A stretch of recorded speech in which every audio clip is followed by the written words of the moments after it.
सशक्त परिवार अभियान पर आधारित आज के इस विशेष कार्यक्रम में, जीवंत कार्यक्रम में आप सभी का बहुत बहुत स्वागत है। नमस्कार।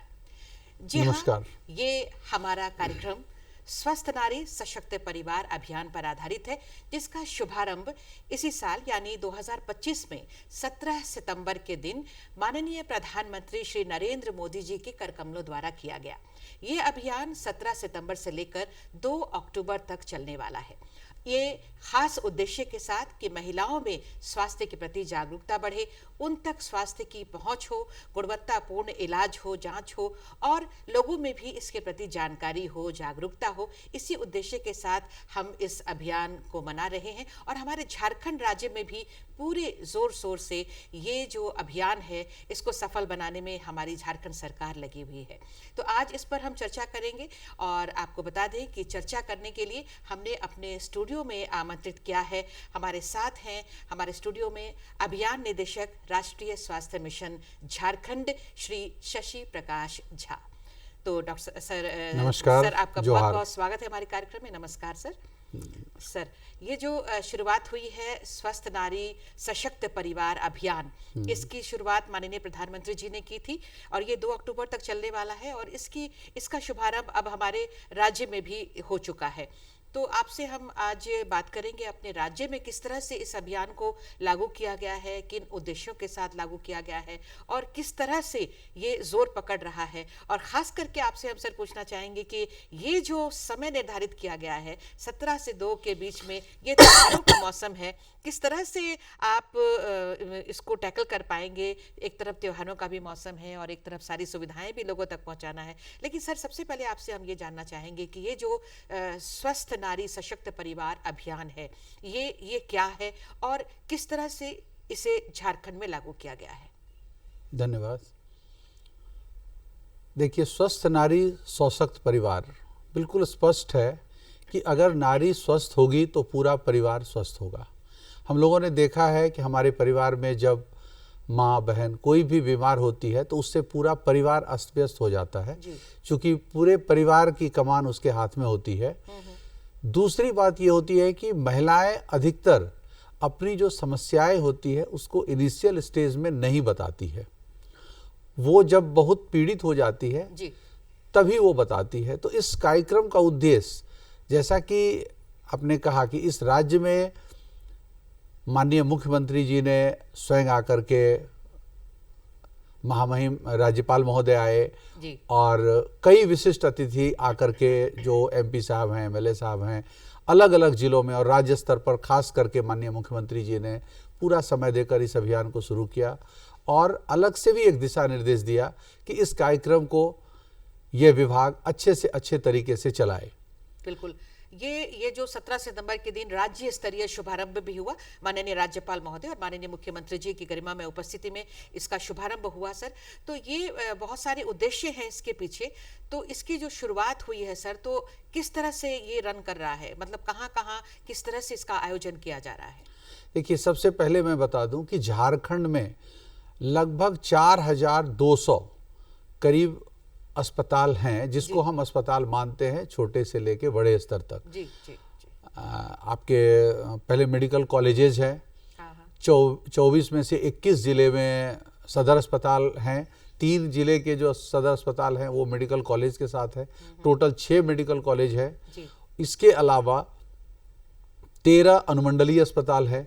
फिर जिसको आप सीएससी कहते हैं ब्लॉक लेवल पे, पीएससी कहते हैं, और सबसे नीचे एसएससी जहां की एएनएम होती हैं। तो सब मिला के अगर हम देखें तो लगभग 4200 हैं।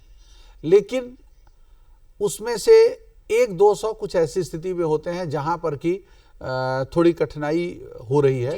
हम लोगों ने जो देखा कि सभी 4000 केंद्रों पे, 4200 केंद्रों पे ये कार्यक्रम चल रहा है और अलग अलग जो उपकेंद्र हैं या केंद्र हैं उसमें अलग अलग तरह की सुविधाएं हैं। जैसे अगर बहुत इनिशियल स्टेज में देखेंगे तो वहाँ पे सिर्फ स्क्रीनिंग होती है, कई बीमारियों की स्क्रीनिंग होती है, जैसे हाइपरटेंशन है, डायबिटीज़ है, या फिर ओरल कैंसर है, सर्वाइकल कैंसर है, ब्रेस्ट कैंसर है, एनीमिया है, सिकल सेल है, तो इस तरह के जितने भी स्क्रीनिंग होते हैं जी। ये हमारी जो CHO होती है, ANM होती है, वो सहिया के सहयोग से टीकाकरण होता है। तो ये बहुत बड़ा चीज जो है वो आपका गांव के स्तर तक हो जाता है। मतलब गैर संचारी रोगों को इसमें कवर किया जा रहा है, कवर किया जाता है, और खासकर स्क्रीनिंग का मतलब कैंप पहले लगाई जाती होगी सर। बिल्कुल, तो सभी जगह जो कैंप लगा रहे हैं, तो हम लोगों ने एक नया इनिशिएटिव ये लिया था कि 8 अलग अलग दिनों में अलग अलग आयु वर्ग के महिलाओं को बुलाया वहां पर प्रशिक्षण के लिए। वो प्रशिक्षण नहीं था, प्रशिक्षण से जागरूकता था।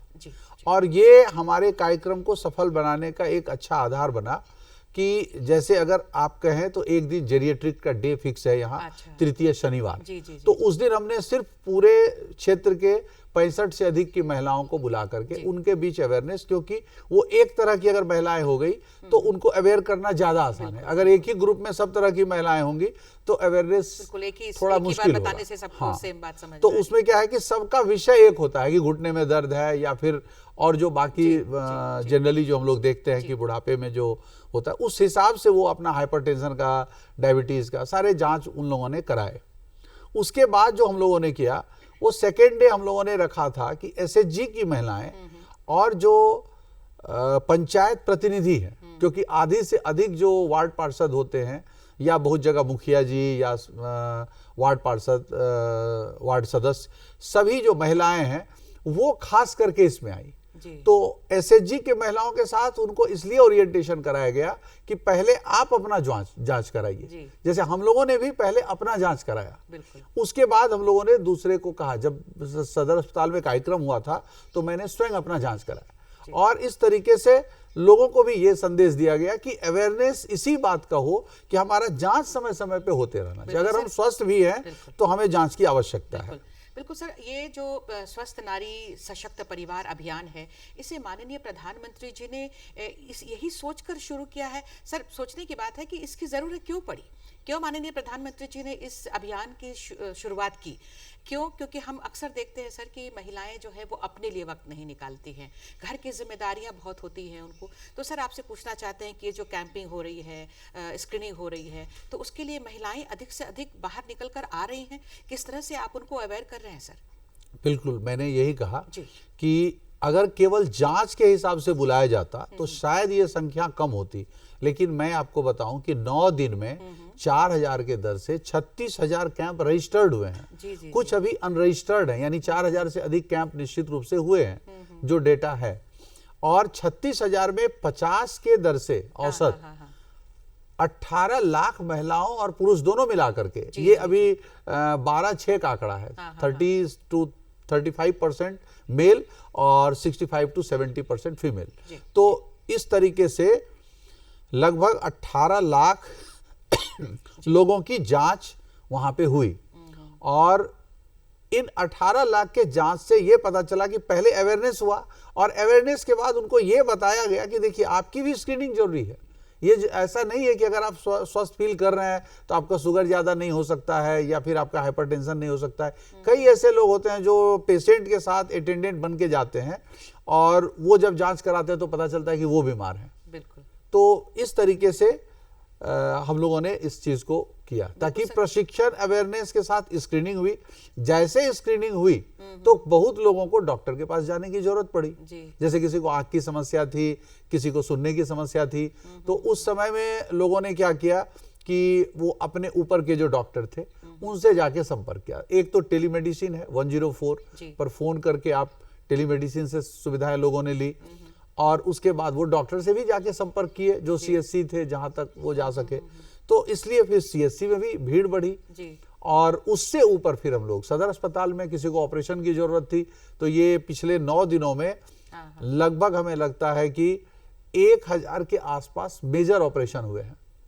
और अगर फिगर देखा जाए तो 8000 के आसपास ज़्यादा ही, प्रतिदिन हम लोगों का 25,000 का था लक्ष्य, तो 16 से 17,000 ये माइनर ऑपरेशन हुए। बिल्कुल, मतलब लक्ष्य के बहुत करीब जा रहे हैं। हाँ, हम लोग लक्ष्य के करीब जा रहे हैं, लेकिन बहुत ज्यादा मतलब अभी थोड़ा और आगे बढ़ने की जरूरत है, क्योंकि अभी भी ऐसी कई महिलाएं होंगी जो अभी घर के अंदर होंगी और उन तक ये खबर पहुंचनी है, तो उनको भी घर से बाहर निकालने के लिए हमारी सैया बहनें हैं या और भी अदर जो दूसरे तरीके हैं सर, वो जरूर आपकी तरफ से ये प्रयास किए जा रहे होंगे कि जो महिलाएं घर में है वो समय निकाल कर निकले, घर से निकले। घर से निकालना ही महिलाओं को बहुत देखिए, आपने एक चीज देखा होगा कि आप छुट्टी के दिनों में भी किसी अस्पताल चले जाइए, वहां आपको चिकित्सक भी मिलते हैं, चिकित्सा कर्मी भी मिलते हैं, और सहियाएं अपना घर द्वार का काम छोड़ के और समाज के पीछे लगती है। और यही इस कार्यक्रम की सफलता का मूल मंत्र भी है कि कभी भी स्वास्थ्य कर्मी थकते नहीं हैं। वो काम कर रहे हैं, लगातार काम कर रहे हैं। आप अगर देखें, इतने जो सघन अभियान के बावजूद जो हमारा लक्ष्य है वो हम लोग कैलकुलेट कर रहे थे कि अगर ये कंडीशन 3 से 4 महीने चले तब जाके हम 100% पॉपुलेशन को कवर कर पाएंगे।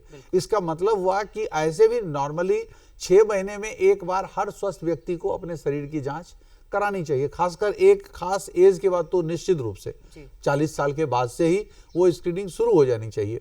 तो अभी जो हम लोग देख रहे हैं कि अगर इसी तरह लोगों में जागरूकता हुई तो वो निश्चित रूप से स्क्रीनिंग अपनी कराएंगे, और स्क्रीनिंग कराएंगे तो अर्ली डिटेक्शन होगा। और कोई भी बीमारी हो, मैं तो यही समझता हूं कि अगर अर्ली उस पर कार्रवाई शुरू हो जाए तो बहुत आसान होता है इलाज करना। अदरवाइज आप सामान्यतया जाके देखें कि चाहे आप एम्स चले जाएं या कोई बड़े अस्पताल चले जाएं तो अधिकतर वैसे ही मामले मिलते हैं जिन्होंने शुरू में केयरलेस वाला अपना रवैया अपनाया। जी बिल्कुल बिल्कुल, बहुत अच्छी बात सर आपने कही है। और कहते भी हैं कि तुरंत जांच ना आवे आंच, तो तुरंत जांच करा ली। और इसी उद्देश्य के साथ ये जो अभियान है और ये 2 अक्टूबर तक अभी चलने वाला है सर, ये हमारे लिए, आपके लिए बहुत बड़ा चैलेंज है, क्योंकि इसी दौरान, इसी दरमियान सारे पर्व त्योहार भी हैं, पूजा है, बाकी व्यवस्थाएं भी देखनी है। और ऐसे मौसम में मतलब ये जो गैर संचारी रोग है, इसके अलावा और भी कई तरह के रोग होते हैं, उस पर भी ध्यान देना है सर। तो कैसे टैकल कर रहे हैं इसको, किस तरह से मतलब इस अभियान को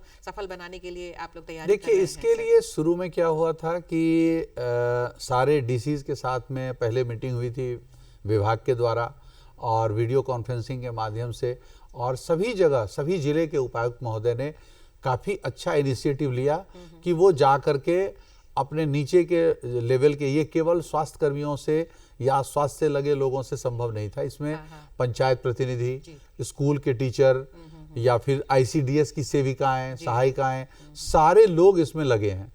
और वो ये समझते हैं कि देखिए, पूजा है, ये बात मैं मानता हूँ, लेकिन किसी को शॉपिंग करनी होती है तो वो 4 घंटे के लिए जाते हैं, 2 घंटे तो निकाल सकते हैं। शरीर के लिए हम 2 घंटे निकाल रहे हैं, और वो भी तब जबकि हमारे सामने जो सेवा देने वाला है वो छुट्टी के दिन तैयार है। तो आम लोग तो निकल रहे हैं, आम लोग भी निकल रहे हैं, और जो हमारे कर्मी है, स्वास्थ्य कर्मी है, वो भी सहयोग कर रहे हैं। तो दोनों के सहयोग से ये चल रहा है, और हमें उम्मीद है कि 2 अक्टूबर तक जो हम लोगों ने लक्ष्य रखा है उससे कहीं ना कहीं हम लोग आगे जाएंगे। बिल्कुल, ये बहुत अच्छी बात है सर कि त्योहार हो चाहे जो हो, लोगों को ये भी समझना चाहिए कि जब अगला तैयार है तो हम क्यों नहीं अपने शरीर के लिए, आप हमारे लिए ही ये अभियान चलाया गया है, हमारे स्वास्थ्य के लिए ही ये अभियान है, तो क्यों नहीं हम भी इसमें बढ़ चढ़कर इसमें शामिल हो। लोगों तक ये तो बात पहुंच रही होगी सर कि ये जो अभियान है वो 17 से सिर्फ 2 अक्टूबर तक नहीं है, ये तो सिर्फ एक अभियान है, एक संकल्प हम इस दौरान लेंगे कि हम आगे भी अपने स्वास्थ्य का ध्यान रखेंगे। ये संदेश लोगों के बीच में जाना जरूरी है सर। यही संदेश है कि स्वास्थ्य जो है वो सबसे, स्वास्थ्य ही धन है। इस चीज को लोगों ने महसूस भी किया है, लेकिन वो महसूस तब करते हैं जब विलंब होता है। अभी क्या हुआ है कि समय से लोगों में एक जागृति लाई गई। इस अभियान का उद्देश्य केवल यही है कि हर व्यक्ति इस चीज को समझे कि कितने आवश्यकता है। जब लोग देख रहे हैं ना, जांच के बाद पता चलता है कि कोई सिम्टम नहीं था लेकिन एक रोग आने वाला था, तो उसको बहुत चीज ऐसा है जो अपनी खान पान की आदतों से, जो उनको बताया जाता है डॉक्टर के द्वारा, जो सलाह दी जाती है, तो उस सलाह के माध्यम से भी कई बीमारियों को हम अपने पास आने से रोक सकते हैं। एक चीज मैं बताना चाहूंगा अपने दर्शकों को कि एक बड़ी बात मैंने डॉक्टर के मुंह से सुनी थी कि उन्होंने एक बड़ा अच्छा संदेश दिया कि देखिए, आप किसी डायबिटिक के मरीज को देखिए तो पहले उनको डायबिटीज होता है, फिर उनका बीपी हाई होता है, फिर उनका थायराइड बढ़ जाता है। तो इस तरीके से जो 3-4 रोग है ना, वो साइक्लिक ऑर्डर में उसको एक साथ घेरते हैं। जी जी जी।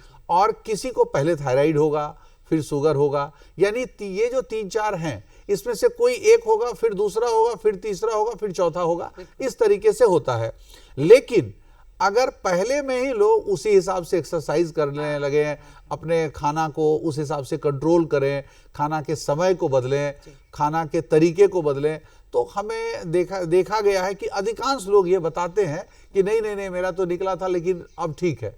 और अगर वो पहले स्टेज में ठीक हो गया, डॉक्टर साहब ये भी पूछते कि आपने अभी तक दवा शुरू की, तो अगर किसी ने कह दिया हाँ मैं तो 1 महीने से खा रहा हूं, तो बोलते नहीं फिर तब खाइए। लेकिन अगर कहते हैं नहीं, तो बोलते हैं कि नहीं, हर महीने आप केवल जांच कराइए, हो सकता है कि आप इस चक्र में ना फंसे। और एक बार अगर आप फंस गए तो फिर आप एक दूसरे के बिल्कुल बिल्कुल। और ये जो अभियान है सर, ये स्वस्थ नारी की बात हम कर रहे हैं। स्वस्थ नारी जब होती है तभी हमारा परिवार सशक्त होता है। ये मायने जो है वो समझना बहुत जरूरी है। और इसके लिए नारी को खुद तो समझना ही पड़ेगा, क्योंकि अक्सर नारी बाकी के परिवारों का तो अपने परिवार का ध्यान रखती है, चाहे वो खान पान हो, एक्सरसाइज की बात हो, लेकिन खुद पर ध्यान नहीं देती है। तो इसमें उसकी खुद की अपनी जिम्मेदारी होनी चाहिए सर। और बाकी जो उनके साथ में है, चाहे उनके पति हैं या उनके पेरेंट्स हैं या उनके बच्चे हैं सर, उनकी भी जिम्मेदारी है सर। इस पर भी सर आपसे हम गुजारिश करेंगे, कुछ बताएं सर। देखिए, अगर देखा जाए तो आप वो जिस समस्याओं से गुजरती है, जैसे एनीमिया ज़्यादा महिलाओं में होता है, उसके बाद गायनी का जितना प्रॉब्लम है वो ज़्यादा महिलाओं में होता है, उसी तरीके से जो सीनियर सिटीजन के समय में भी, चूँकि उनके जो काम करने के जो समय होते हैं वो एक सर्टेन एज के बाद कम हो जाते हैं, तो उसमें समस्या है, उस तरह घुटने की समस्या, चलने की समस्या, ये सारी समस्याएं होती है। और सबसे बड़ी समस्या होती है नेग्लिजेंस। तो महिलाओं में जो समस्या आती है कि वो जैसे पेट दर्द हो रहा है तो वो खुद से कुछ दिन गैस की दवा खा के या वैसे वो देखते रहते हैं, मतलब वो डॉक्टर की तरफ जाना नहीं चाहते। और इसी में परिवार के लोगों का वो उसकी बीमारी बढ़ जाती है। परिवार के लोगों की ये भूमिका उसमें बहुत जोरदार हो जाती है कि किस जबरदस्ती करके भी उनको स्वास्थ्य केंद्र भेजा जाए, और खास करके इस दौरान तो जरूर भेजे ताकि उनके अंदर एक अवेयरनेस पैदा हो। सर समय अब हमें इजाजत नहीं दे रहा है कि और सवाल करें, चलते चलते एक बहुत ही महत्वपूर्ण संदेश आपसे हम लेना चाहेंगे इस अभियान पर, स्वस्थ नारी सशक्त परिवार पर। सर आपका एक संदेश हो जाए। राज्य के माननीय मुख्यमंत्री द्वारा जो संदेश दिया गया है और जो हमारे स्वास्थ्य मंत्री महोदय हैं, उन्होंने इसको इतना सशक्त अभियान बनाने के लिए कहा है कि हम सभी लोग घर से निकलें और अपने निकटतम जो भी आपके अस्पताल हैं वहाँ जाके जांच कराएं, और जब जांच कराएंगे तभी पता चलेगा कि हम किस तरह के बीमारी से ग्रसित हैं, और अगर बीमार हैं तो उसका इलाज है। कोई भी इलाज ऐसा नहीं है जो आज उपलब्ध नहीं है। कैंसर तक का इलाज हो रहा है। आपने देखा कि इस अभियान के तहत एक घुटने का ऑपरेशन सीएससी में, पलामू में एक डॉक्टर के द्वारा किया गया। तो सरकारी अस्पताल में अब काफ़ी सुविधाएं भी बढ़ी है और इलाज भी हो रहा है। तो हम लोगों से ये अनुरोध करेंगे कि वो जाएं, और डॉक्टर साहब जो खास करके सभी सिविल सर्जन हैं उनसे ही अनुरोध करेंगे कि इस कैंप में जो कमियां हैं कहीं उसको वो दूर करें, क्योंकि ये कैंप भर ही नहीं रहेगा। आपके बहुत सारे जगह से ये मैसेज आ रहा है कि अब वो जांच की जो सुविधाएं हैं वो समाप्त हो रही है, उसके किट समाप्त हो रहे हैं, उसको खरीदा जा रहा है। तो अलग अलग जो कमियां हैं उसको पूरा करें ताकि ये कार्यक्रम हमारा बिल्कुल चलता रहे और 2 अक्टूबर तक हम अपने लक्ष्य को पहले पार कर लें। बिल्कुल बिल्कुल, बहुत अच्छा संदेश सर आपने दिया है। और हम उम्मीद करते हैं कि सिर्फ एक नारी ही नहीं बल्कि पूरा उसका परिवार, समाज और पूरा देश एक नारी के स्वास्थ्य के लिए बिल्कुल अच्छी पहल करेगा और इस अभियान को सफल बनाने में अपनी अपनी भूमिका अदा करेगा। एक चीज हम और कहना चाहेंगे कि हाइपरटेंशन के 7 लाख से अधिक, डायबिटीज के 6 लाख से अधिक जांच, ओरल कैंसर के 4 लाख से अधिक, सर्वाइकल कैंसर के 1 लाख से अधिक, ब्रेस्ट कैंसर के 2,26,000, टीवी के 2,15,000, सिकल सेल के 2.5 लाख, ये अब तक स्क्रीनिंग किए जा चुके हैं। एबीडीएम कार्ड 1,40,000 बन चुका है। पीएम जन सेवा कार्ड 37,000 बन चुके हैं, और माइनर सर्जरी जो हमने 7 से 8,000 कही थी वही फिगर है, और लगभग 1,000 के आसपास मेजर सर्जरी। तो इन सब के अलावा कोई दिव्यांग है तो उनका सर्टिफिकेट बन रहा है। तो ये सारी चीज़ें जो की जा रही है, ये हमारे सभी स्वास्थ्य केंद्रों में आगे भी जारी रहेगा और इसके लिए हम लोग और तैयारी कर रहे हैं। बिल्कुल हम तैयार हैं और हमारा आज आपने देखा कि माननीय मुख्यमंत्री जी ने आज भी नियुक्ति पत्र का वितरण किया है। लगातार डॉक्टर की संख्या बढ़ रही है, सीएचओ जहां खाली था वो भर रहा है। हर स्तर पर राज्य सरकार ये प्रयास कर रही है कि नारी स्वस्थ रहे और अपने पूरे परिवार, समाज और राज्य को स्वस्थ रखे। तो सर, आप यहाँ पर आए, बहुत ही महत्वपूर्ण जानकारी आपके माध्यम से मिली है। आपका कीमती वक्त हमें मिला, आपका बहुत बहुत धन्यवाद। नमस्कार। और आप सभी दर्शकों को भी बहुत बहुत धन्यवाद। नमस्कार। जोहार।